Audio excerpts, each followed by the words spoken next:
Hey everyone! In this video, I'll show you how to create a QR code scanner screen using the Ionic Design Kit. This tool makes it easy with pre-made components that save you time and effort. Let's get started. On the left-hand side of your screen, we explore coding with official Ionic documentation snippets. In the center of your screen, we highlight our thoughtfully designed layout created using the Ionic Design Kit.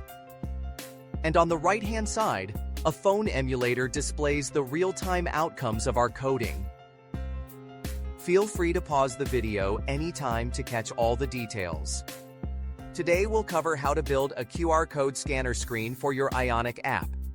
This screen enables users to quickly scan QR codes for payments, authentication, ticketing, and product verification.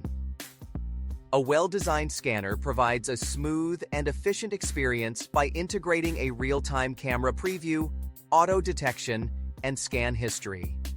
With a clear and responsive interface, users can scan codes effortlessly without any friction. Using the Ionic Kit's pre-built design components, which are built on the Ionic framework, you can easily implement a functional and visually appealing QR scanner in your app. For more detailed code snippets and instructions, head over to our website through the description box. That's a wrap for today. Thanks for tuning in. Don't forget to like and subscribe for more app development tips and guides. See you in the next one.